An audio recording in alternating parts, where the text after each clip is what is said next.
Welcome to Planet Sleep. I'm your host, Josh, and tonight we're going to be taking our first expedition into space. We'll be visiting the moon in all of its glory. I hope you packed your moon boots, because you're most certainly going to need them. Before we take off, though, I wanted to tell you that Planet Sleep is brought to you by Higher Love Wellness. Higher Love Wellness is actually my CBD and wellness company. We provide a wide range of CBD products to help you relax, sleep better, or just take the edge off after a long day at work. All of our products are THC free, so you don't have to worry about a thing. You can check out Higher Love Wellness at higherlovewellness.com. And all of my listeners get 10% off your order if you use code SLEEP at checkout. But let's go ahead and get inside our space shuttle and head to the moon.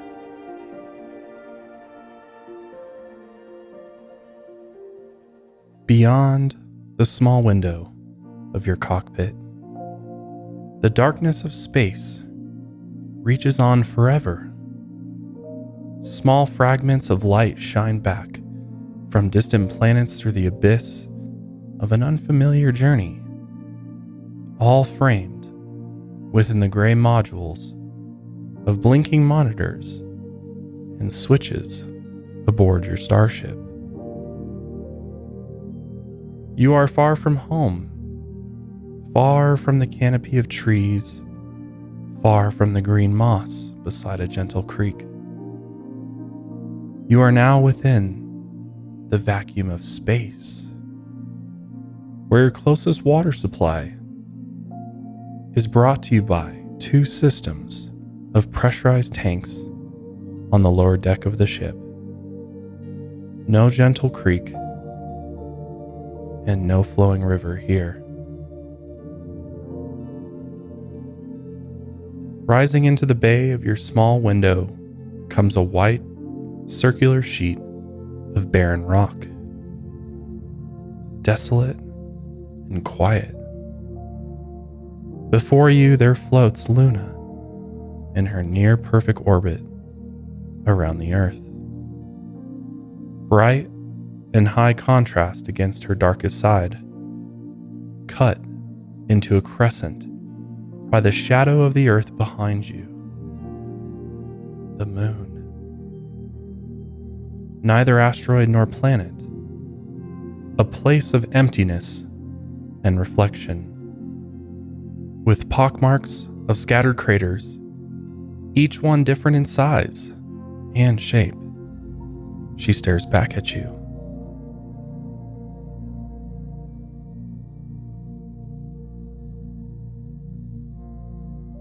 Once caught within its pull, you feel its force upon you and your ship. You have entered the moon's strong yet gentle gravitational aura, and now you must commit to the descent towards its surface. What was once a small, beaming coin in the sky of a starry night at home, something mysterious beyond the portico, beyond the silhouette of an evergreen, is here before you in colossal mass, and only larger it grows the closer you get.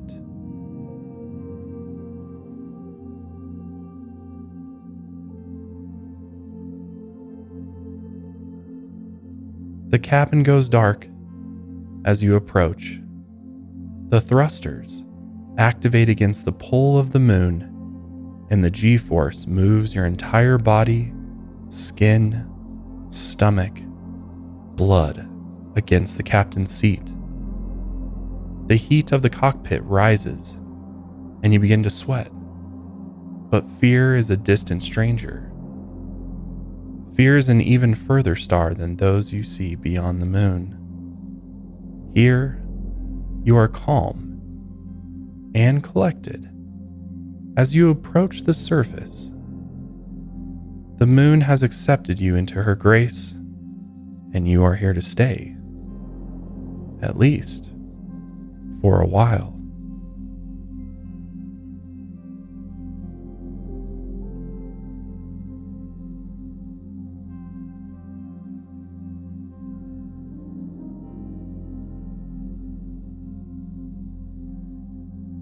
From our earliest understandings of the moon, from Neolithic era, when fear and mystery orbited the small, shining dot in the sky opposite the sun, a shroud of mysticism covered our eyes.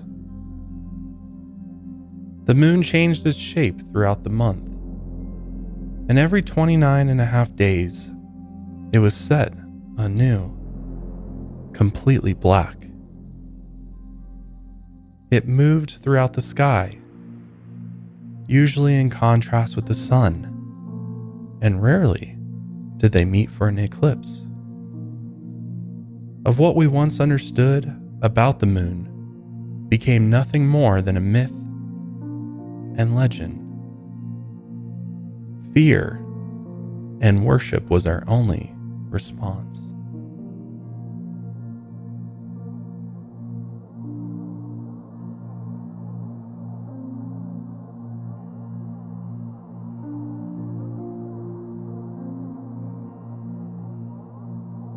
On the remote Isle of Lewis in Scotland, a strange series of stones rest on a flat tract of land. From a people long gone, some thousands of years ago. This is what they have left behind as a symbol of their relationship with the moon. Known as the Standing Stones of Collinish, these series of upright rocks are believed to have a close relationship with the moon. At first glance, the positioning of the stones appear random across the grass. Yet after close and arduous study of the positioning, it has been discovered that once every 18.5 years, the pathway of the moon coincides with the rocks.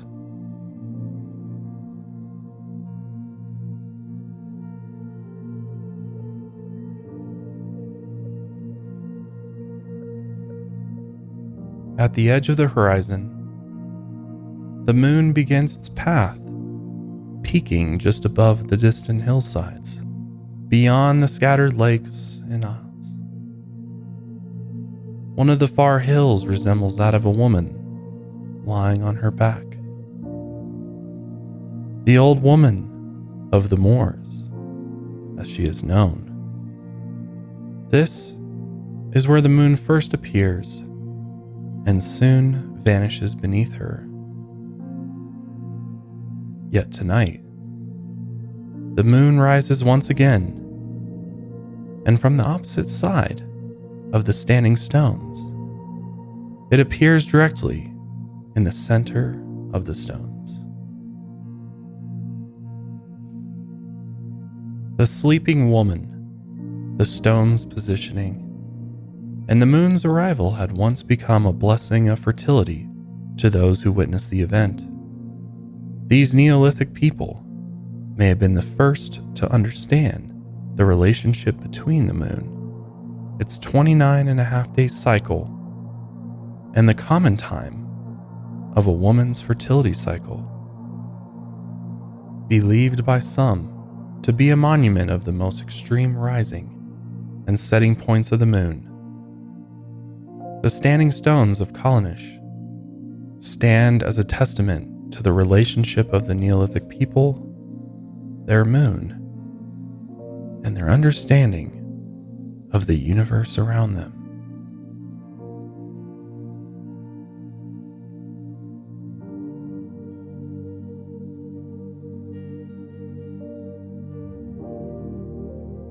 The moon's effect on life on Earth has yet to be fully understood.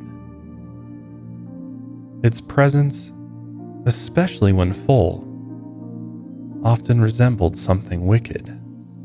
Something terrible was to come. From old folklore, men turn into beasts at the sight of a full moon. And even the word lunacy comes from the Latin word for the moon, luna.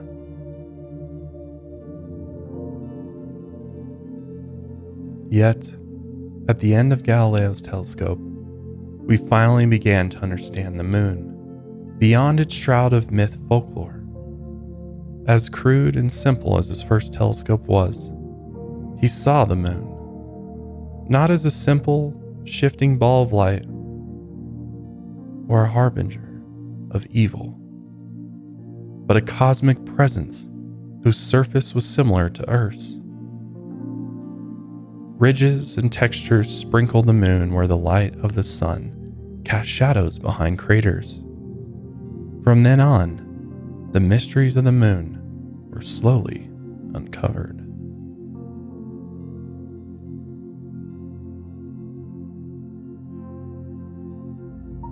The mechanical feet of your ship's landing gear gently touch the moon's surface. Out of the window rests a rigid plane of white rock against the black sky. A cloud of dust billows from the underbelly of the starship and takes a moment to settle back down again.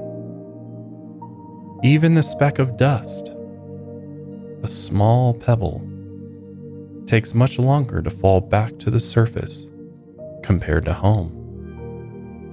The gravitational force of the moon is 17% of what it is on Earth. Yet as you unbuckle yourself from the captain's chair, your body's acclimation to the freedom of space must adjust to being grounded once again.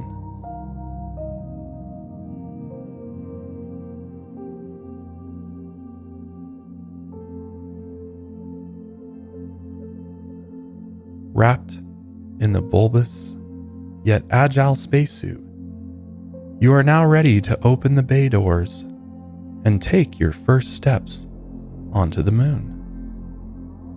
With oxygen tanks filled, your suit mimics the atmosphere of Earth, although a bit less for mobility purposes and with no need for nitrogen. You breathe pure oxygen for some time in order to avoid decompression sickness before adjusting to the pressure of the suit. Temperature regulation check passes with flying colors as you're ready to evade the extremely hot temperatures of the day and the frigid cold of the night.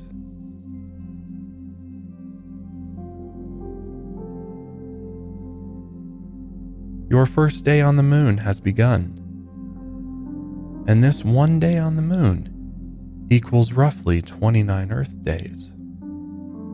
Hopefully you've packed enough for 29 breakfasts, 29 lunches, and 29 dinners for the long day here. Your day will be long, quiet, and peaceful.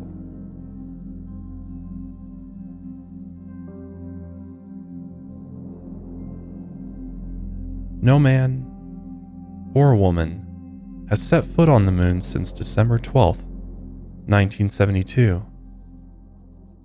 From the window you see the traces of past voyages. The shoe prints of previous astronauts freckle the surface of the moon, where soft dust lays in a large bed above the barren rock. A plastic bag rests near the gathering of footprints.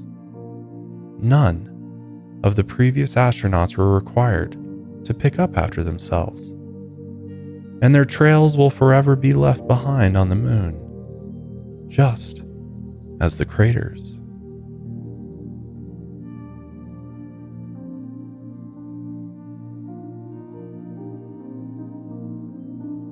You leave the window, approach the exit, and pull at a large red lever. The mechanical inner workings of the starship door begin to churn, and the door opens from the top. Beyond the door, rigid outcroppings of moon rock layer the horizon in an otherwise deserted plain of desolation. Massive indentations model the surface where meteors have plummeted into the desert of the moon.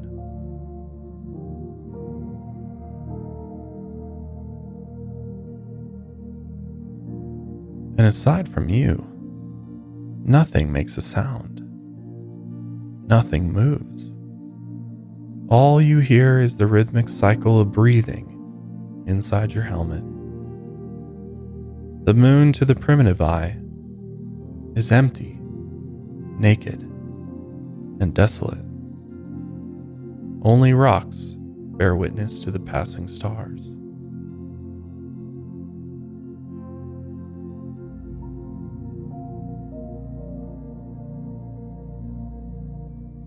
During the 6 voyages of the Apollo missions, astronauts brought back a collection of 842 pounds of moon samples.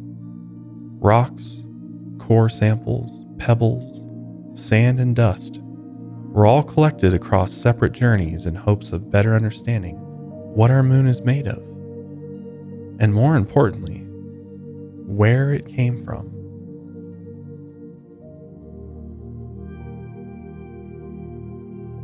Nearly 400 samples taken from the moon are distributed each year to different laboratories for testing. Many of these tests resulted in greater understanding of the moon's history.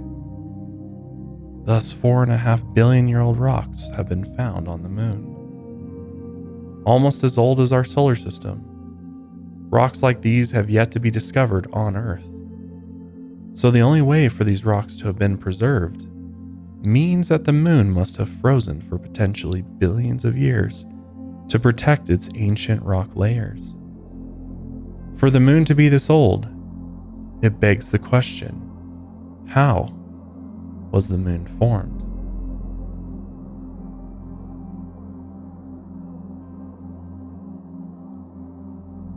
One theory suggests that the Earth and moon formed around the same time, while another suggests that the Earth trapped the moon with its gravitational force. By the study of these samples, we understand that neither of these ideas holds much water. The rocks found on the moon are far too different from the Earth's to suggest that they were formed at the same time. But also, both the Earth and the moon have too many similar properties for them to be two separate foreign bodies. This leads to a more logical explanation of the relationship between the Earth and the moon.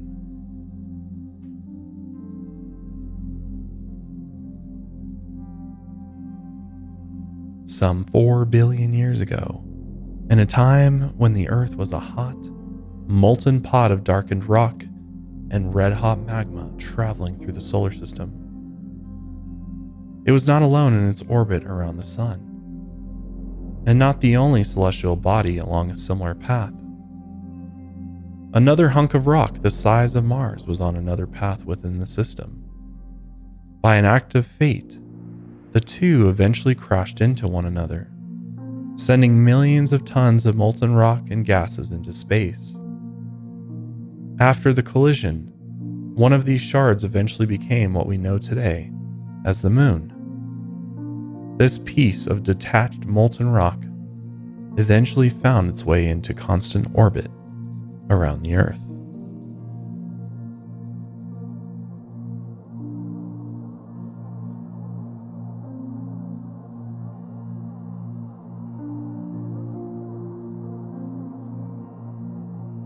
As you step onto its surface and walk out into a clearing, you look over your shoulder to see the line of footprints in the dust leading back to your starship.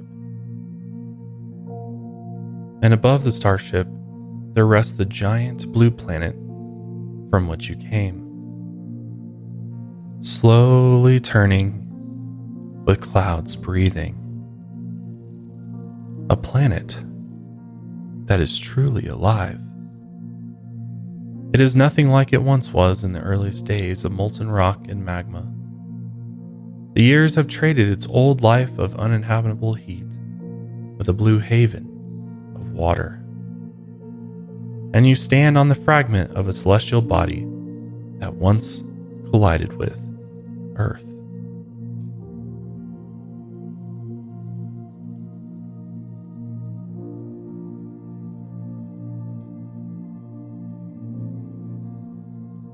You begin to wonder, what are the chances of a fragment this size finding its perfect orbit around its victim?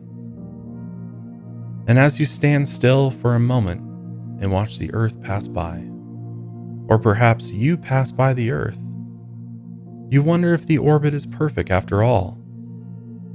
How can the remnant of a collision exist in such harmony?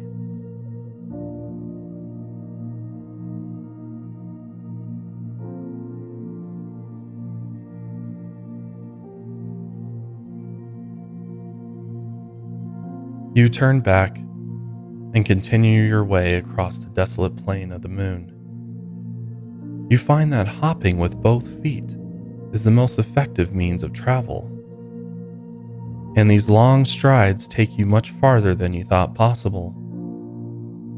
One hop after another, you travel across craters, ridges, and plains. When you look behind, your starship has now disappeared beyond the horizon of the moon, and only a small crest of the Earth peeks from behind.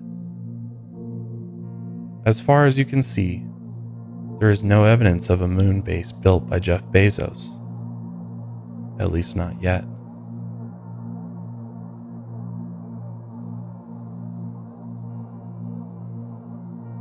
In a field of dust, a series of footprints leads you to a glistening panel that rests on the dust-covered ground.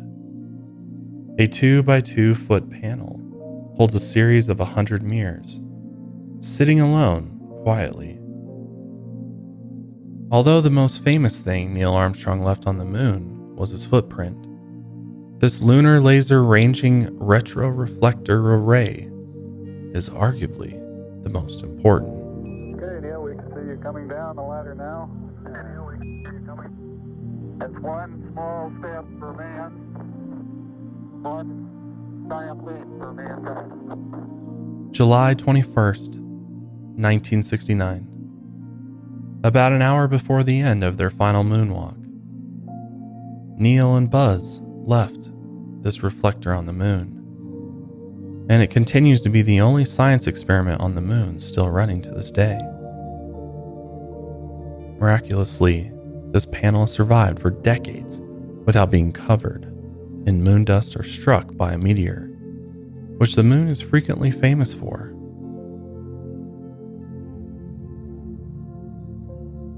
Its purpose is to ping the moon's surface with laser pulses and measure the distance between the Earth and the moon with incredible accuracy. The mirrors on the array are corner cube reflectors and can return the laser pulse exactly where it came from. All they need is a simple photon.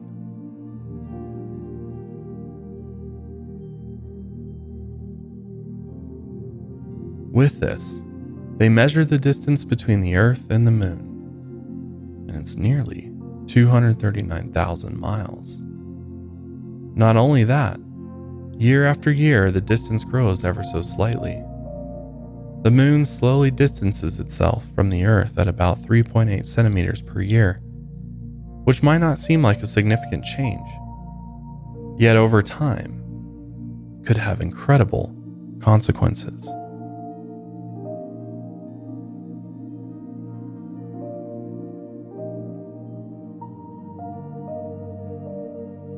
Fall is busy, but HelloFresh recipes save time you'd otherwise spend meal planning, shopping and chopping so you can get back to what matters.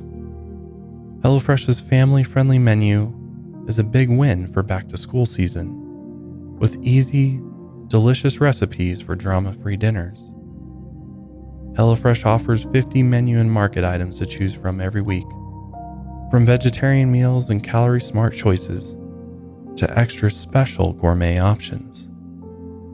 There's something for everyone to enjoy, with recipes designed and tested by professional chefs and nutritional experts to ensure deliciousness and simplicity. Get better value with HelloFresh. They are over 30% cheaper than shopping at grocery stores, with pre-portioned ingredients that ensure you won't spend money on excess food that ends up going in the trash. HelloFresh offers the flexibility you need to easily customize your order on the app within minutes. Easily change your delivery day, food preferences, and plan size, or skip a week whenever you need to. HelloFresh makes my busy life much easier. Not having to plan a menu or go grocery shopping anymore leaves me with more time for my family. So why don't you try HelloFresh today? Go to hellofresh.com/planetsleep14 and use code planetsleep14 for up to 14 free meals, including free shipping. Again, go to hellofresh.com/planetsleep14 and use code planetsleep14 for up to 14 free meals, including free shipping. Because HelloFresh is America's #1 meal kit.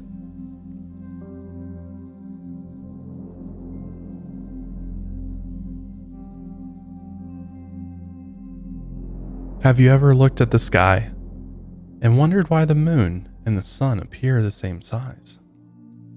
Curious as it is to see the two main attractions in our sky take up the same amount of space, while everything else appears as small dots of light. Well, this is explained by the incredible coincidence within the cosmos, due to the moon being 400 times smaller than the sun, and at the same time 400 times closer to the Earth. This is the only reason we're able to experience a total solar eclipse, when the moon completely blocks out the sun, a mere coincidence of position, size, and orbit.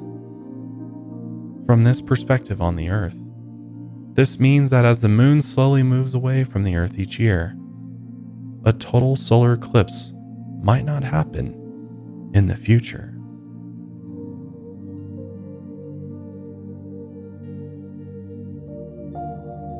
Amid a total solar eclipse, the sun is blocked.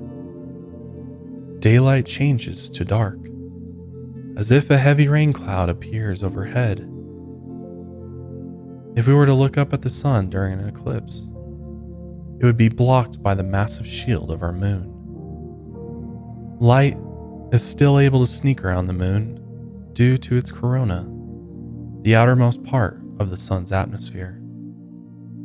This aspect of the sun is 10 million times less dense than the sun itself, and typically impossible to see with the naked eye, except during a solar eclipse.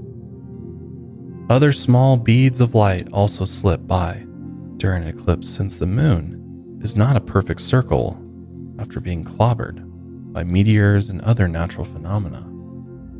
The small ridges on its surface allow the sunlight to reach the Earth through these solar valleys. We call these peaking spots of light at the outer rim Bailey's beads. As these beads begin to fade, only one shaft of light remains at the edge of the moon. This is named appropriately the diamond ring, the last bit of direct sunlight. And once this final bead disappears, it is safe to view the total eclipse without eye protection, but only for a moment.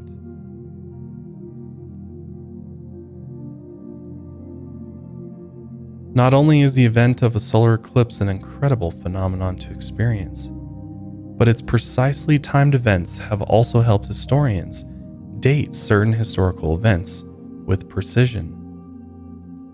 Mentions of a solar eclipse within ancient texts of the Near East have contributed to piecing together the chronology of certain events throughout the years.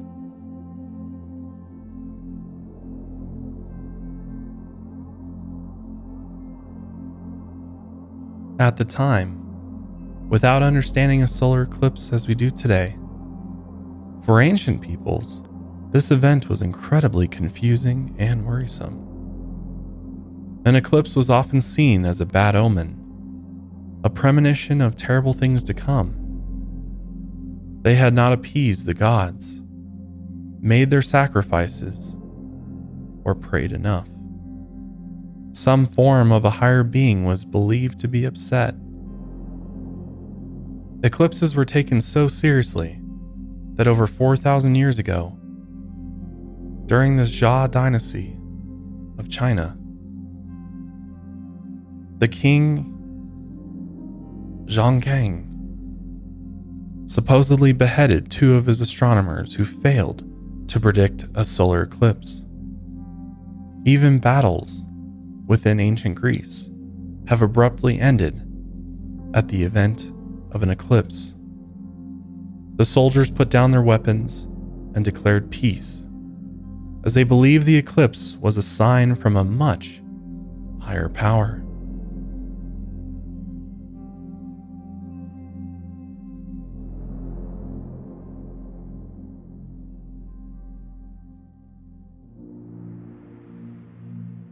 Only myth and speculation were available at the time, and it wasn't until 1706 when the first observation of a solar eclipse through a telescope had occurred, and we finally started our journey on understanding what was happening beyond our world. Was there some mystical power at play, or was it simply the trajectory of star and moon that aligned with our perspective on the Earth? After our first telescopic viewing, just 9 years later, astronomer Edmund Halley accurately predicted and observed a solar eclipse on May 3rd, 1715. And from then on, an eclipse was no longer seen as a sign from God, but a cosmic coincidence within our vast solar system.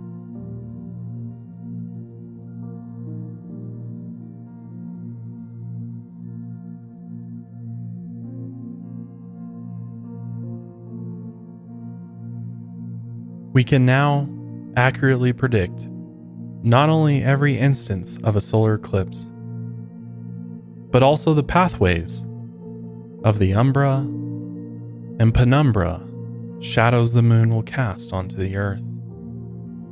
The umbra being the smaller, darker shadow where the total eclipse can be viewed under, and the penumbra, the larger, less intense shadow.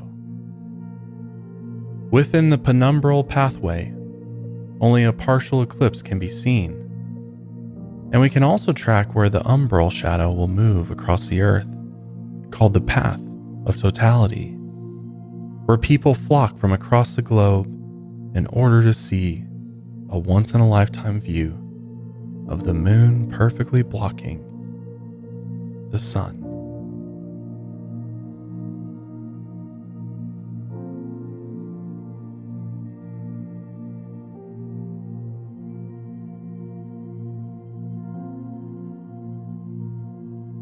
Not only is this a once-in-a-lifetime view, tragically, this view only exists within a small time frame on the infinite cosmic calendar. And as the moon slowly moves away from the Earth, a total solar eclipse will become history.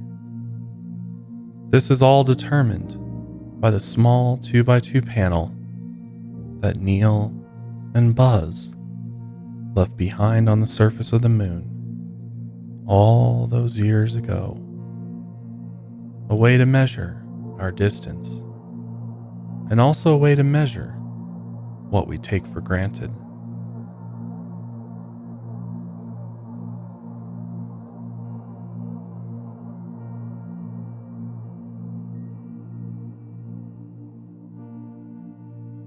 As you finish your Sharpie drawing of a smiley face on the side of the white reflective panel, you recall a bit of history.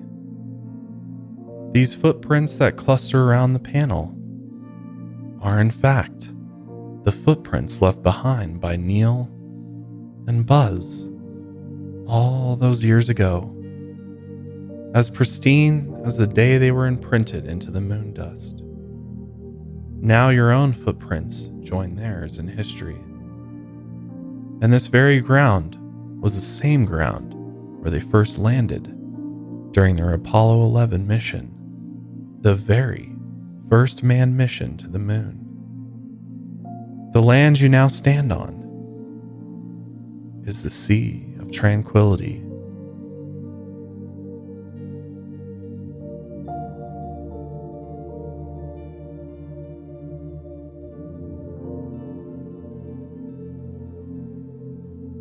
A dark splotch upon the surface, one of many, a sea, yet not a drop of water to be seen. This lunar mare is a massive bed of basalt, a type of volcanic rock formed by ancient volcanoes some 3.5 billion years ago.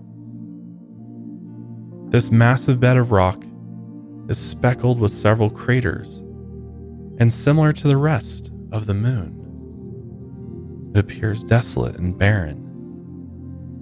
As you cross the sea, out at the far edge, a lone flag stands tall, one of 7 upon the moon. 6 placed by the United States astronauts, and 1 by a Chinese astronaut. As you approach, hopping along the plains of basalt, you expect to see the familiar red, white, and blue flag. The indelible image of the burly white spacesuit placing the first flag comes to mind. Yet this flag looks more like a burly white astronaut and less like the familiar red, white, and blue. Whiter than the moon dust surrounding it, the flag has become white from radiation. The power of the sun has stripped it of all color. The threads remain for the most part intact, with a bit of deterioration over the years, and the horizontal mechanism meant to hold the flag up still held its own, yet its color has completely disappeared.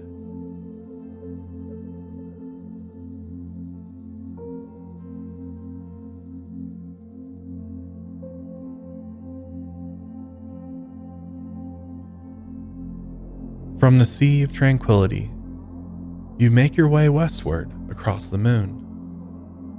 As you leave the flat bed of the sea, you note the land here is rigid, chiseled by millions of craters that have formed the shape of the moon's surface over the billions of years of its existence.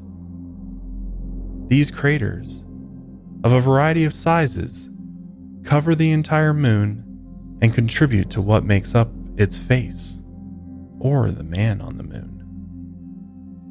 Some have worn down over the years, but some are fresh and defined. Neither make your journey across the moon easy.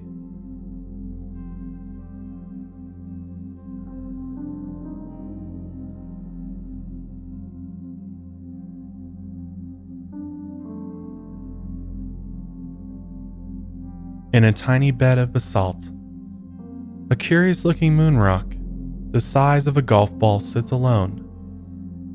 Its surface is much brighter than that of the other moon rocks surrounding you, and its shape is almost a perfect sphere. Its sheen gently reflects the light of the sun, and it appears somewhat out of place. As you approach, you reach down and pick up the rock in your hand. You roll it around where you see the words Titleist printed on its surface.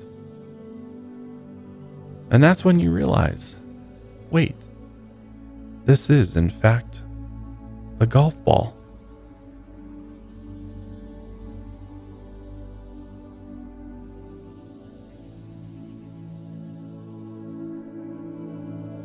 Despite Arnold Palmer's impressive golf playing abilities, not even he could drive a golf ball to the moon.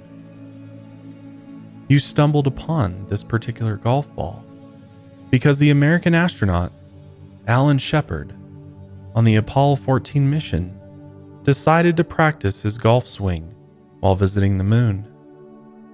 He must have needed a confidence booster, as his shot would have gone much farther with the handicap of the moon's weak gravitational pull compared to the Earth's.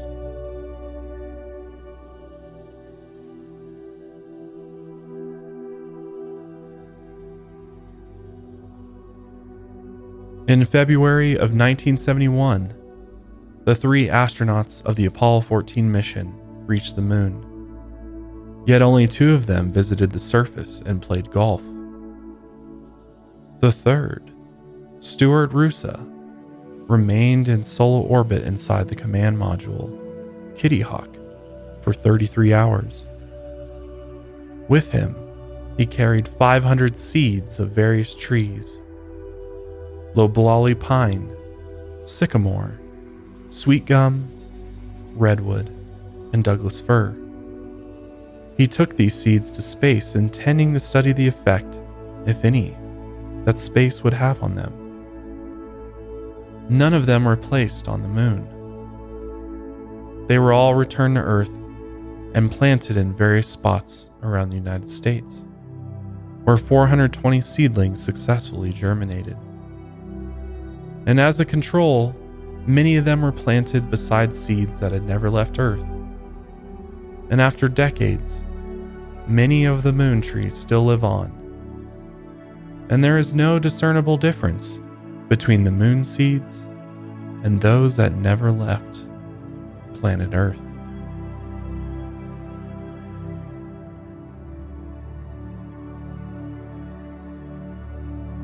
Aside from the tree seed experiment, Roosa continued with other research aboard the Kitty Hawk, as well as photographing the moon, including the site where Apollo 16 would eventually land.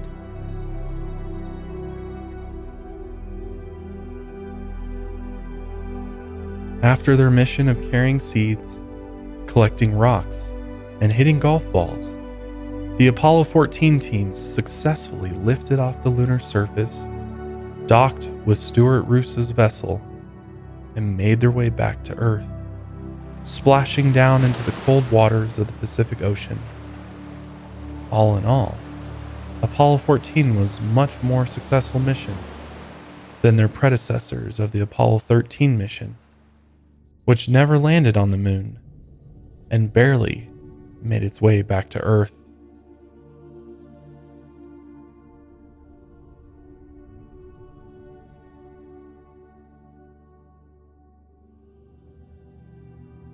You place the golf ball in the front pouch of your spacesuit and continue through the highlands of the moon. Much different than the seas, which are darker and lower, the highlands offer a brighter vista, giving the noticeable contrast to the moon, even from the view from Earth. The highlands are called terrae, from the Latin word terra, meaning earth or land, and the dark plains of the sea are maria, from the Latin word mar, meaning sea.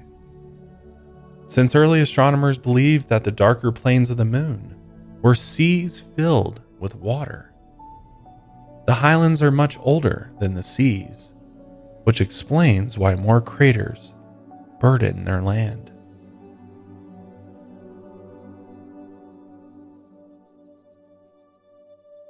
Reaching the edge of the highlands, you look out at the great mare beyond.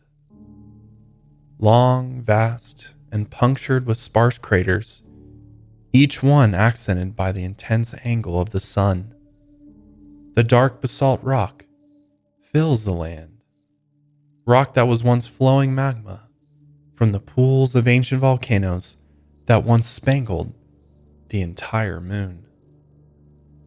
Evidence of these once great volcanoes are near impossible to notice after billions of years of inactivity. Yet the subtle undulations of the land give away some of their locations.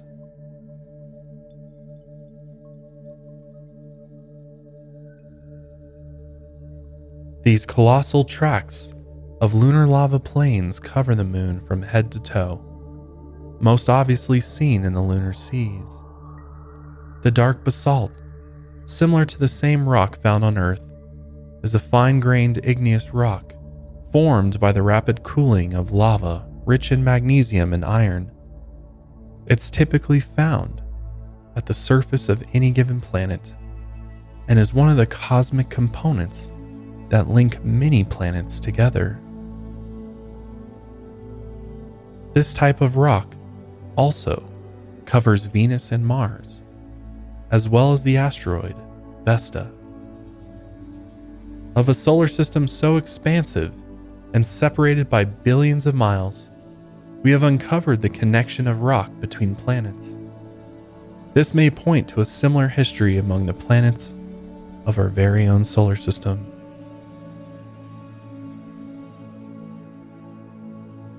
As for the volcanoes of the moon, almost all of them have been extinct for roughly 1 billion years.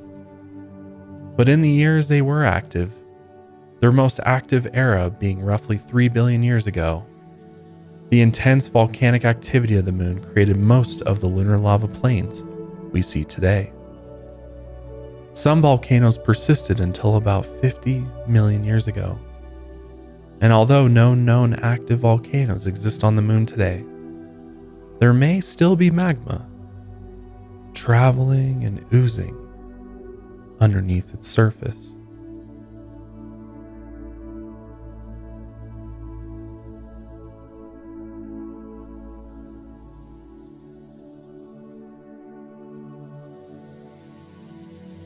In the late 1600s, Galileo thought the lava plains were seas, hence their name, but were later compared by a British chemist to the similarities of the Phlegraean fields of Italy, where a large volcano currently rests to the west of Naples. On the opposite side of Naples, the eastern side, lies the infamous Mount Vesuvius, which once destroyed 4 Roman cities in one single volcanic eruption.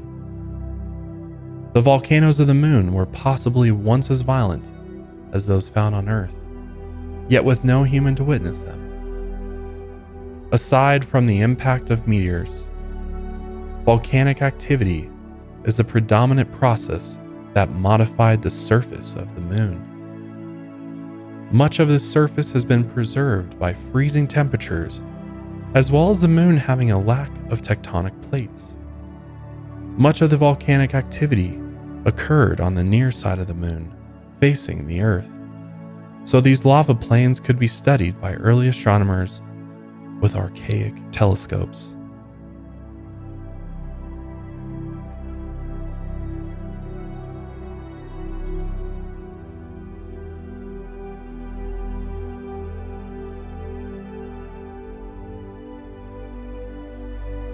The Phlegraean fields are similar to the surface of the moon in the fact that they both have low bowl-like depressions throughout the landscape, and both were formed by volcanic activity. Because early astronomers had no access to the technologies of today, many of them speculated what the moon was, where it came from, and how it operated, all through the lens of a telescope. Where some of the speculations were accurate, such as the similarities with the Phlegraean fields, others were not so much. One such speculation claimed that meteorites were volcanic projectiles ejected from the lunar craters of the moon. So while some of the studies were fruitful, some were more mythological than fact. Some were mere mistakes, and yet others were intentionally ridiculous.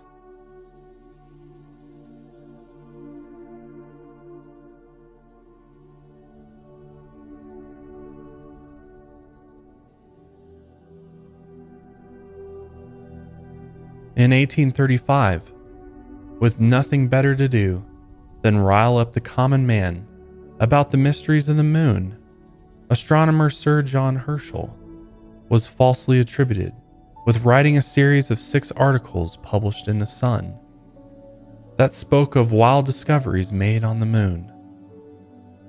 And this would come to be known as the Great Moon Hoax. He reported that the moon was indeed inhabited by bison, goats, unicorns, upright walking beavers, and bat-like humanoids who built temples across the surface. In fact, trees, oceans, and beaches cover the moon as well. All of these observations were reportedly made through an incredible telescope operated by Herschel himself. As it turned out, the moon was similar to Earth, yet far stranger and more exciting. After the 6th and final article, the author reported that the telescope was unfortunately destroyed by the power of the sun being concentrated through the lens, causing a massive fire that burned down the observatory.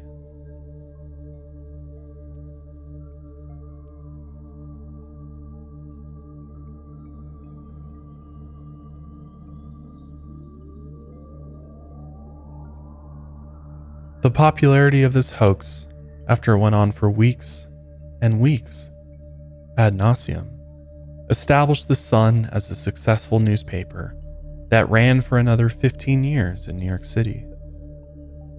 Today there remains an argument of who wrote the articles, and Edgar Allan Poe had claimed that the hoax was a plagiarism of his short story, The Unparalleled Adventure of One Hand's Fall.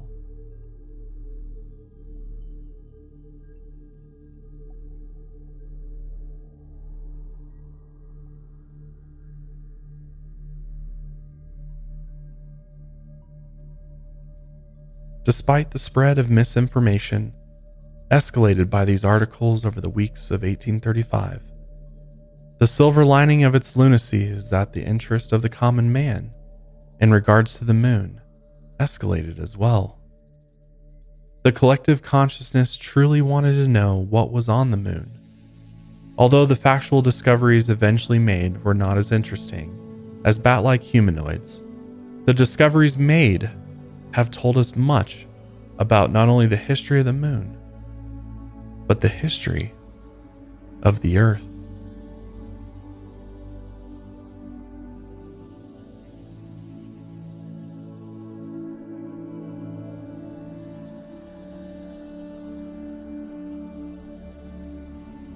Circling back to your starship, its aerodynamic body glistens with the same sheen of your newly found, decades-old, Titleist golf ball.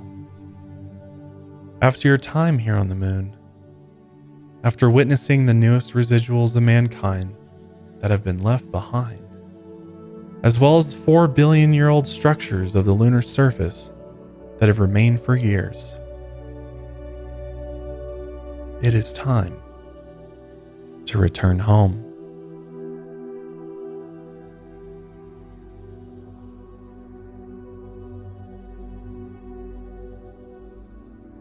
From the starship's cabin, you retrieve your 9-iron. You place the golf ball on a small mound on the ground, and with the best form you can muster within your spacesuit, you hit the ball out towards the edge of the Sea of Tranquility, where you think the white flag might be. The small white dot travels so high and so far, it becomes another star in the blinking sky, and you never see it land.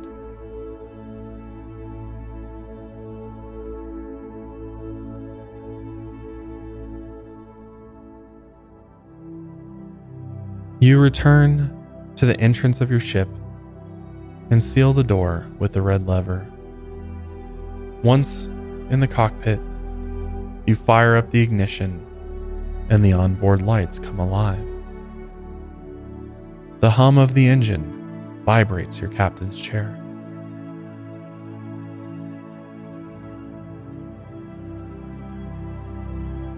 Out of the window, the dark side of the moon approaches. Your day on the moon is almost at its end. And once the cabin is pressurized, you take a sip of water from your tank and settle in for the long journey home. With thrusters set to active, the moon dust beneath your starship billows and blocks the window's view. You are pushed further into your seat as you begin your exit from the moon's atmosphere. Once the dust clears, before you stands nothing but the big, blue pale dot where you hope to once again splash in the shores of its ocean.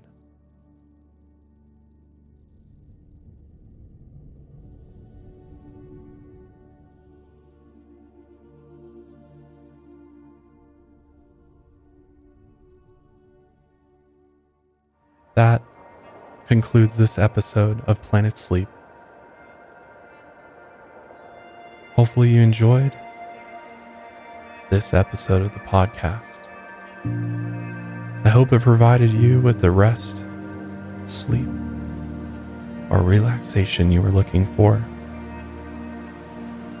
If you love Planet Sleep, please leave us a rating and review on Apple Podcasts, and make sure you subscribe to our YouTube channel, as well as all the other platforms.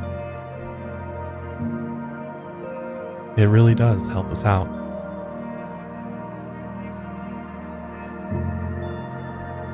But that's it for tonight. I'll see you in our next trip to Planet Sleep. Sleep easy, my friends.